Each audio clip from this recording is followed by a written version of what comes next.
The Packers seem to be done with their future Hall of Famer, but Rodgers also seems like the one who wants out. Is this really an amicable divorce, or is one side forcing the move? All right, before I answer it, if Gabe Goodwin's around, Gabe, if you could text me as a Jets fan your full thoughts on this, I'd like to read them on the air and then react to them. If that's possible, great. If not, don't worry about it.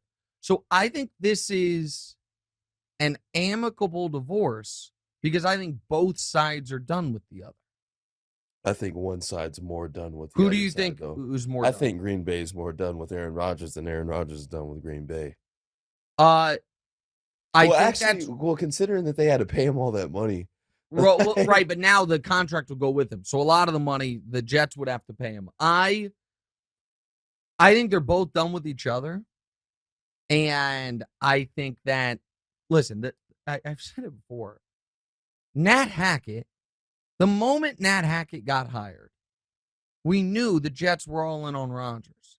They didn't hire him because he bathed himself in glory with the Broncos. Right. And when we found the Broncos hired him to get Aaron Rodgers. And then with Chris Collinsworth was like, Aaron Rodgers loves Nat Hackett. I'll never forget this moment watching Sunday Night Football when he was talking about Aaron Rodgers loves Nat Hackett. And I'm waiting for him to be like, because of the offense he designed or this, that. And what Chris Collinsworth said is, man, Rodgers loves Nat Hackett. He made him laugh.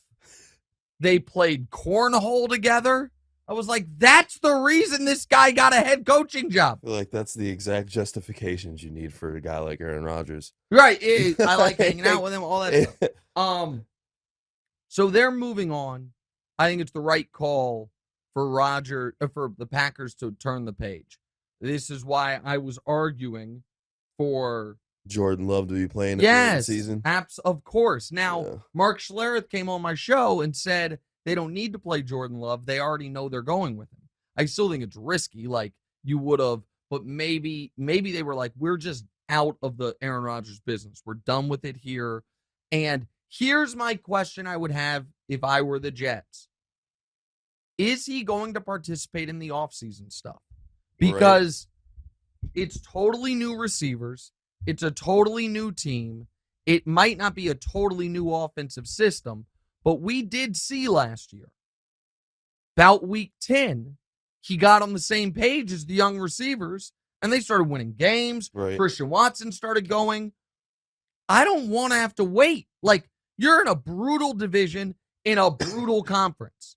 Right. So I want to know. These reps in. Yes. So you don't have to do what Mahomes did, which was Mahomes not only went to the optional offseason stuff, did all of that.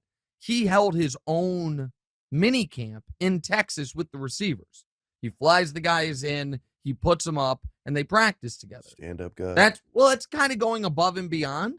But he also knew we just lost Tyreek Hill. I want to win the damn Super Bowl. We have new receivers on the team. We got to go. The coaches can't be involved because of CBA stuff, so I'll do it. I'm not saying he has to do that. But you can't just show up to the mandatory stuff. Especially after last season. Correct. I mean, it's obvious that you need to take that extra step. Right. You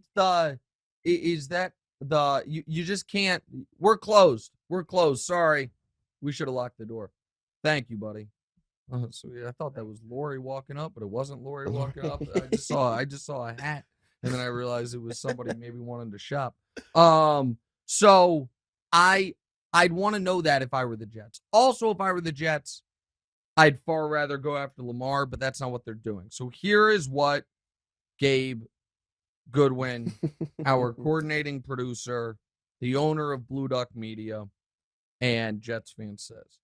This is a movie sequel nobody asked for. We did this with Favre. It was a mess. Aaron is obsessed with proving he's better than the gunslinger. This is just the latest and weirdest way to do so. Makes no sense. At least those 4 days in solitary darkness prepared him for what it's like to be a Jet. So back to the point. Like that idiotic new Point Break. All pass. Bolt up. Chargers for life. Wow. Gabe, that's because crazy. He lives in Southern California. Yeah. Gabe. The Chargers are as cursed of a franchise as there is. If you're going to change teams, get with the prince, buddy. I knew you were gonna say that, man. Yeah. As soon as he said Chargers, I just thought of the comeback, to be honest. How great was that? What a moment. Hey, thanks for watching. Hit the subscribe button to get more from the show, and make sure to click the bell to get notified every time new content drops. Check out full episodes of What's Right wherever you get your podcasts, or just click the link in the description below.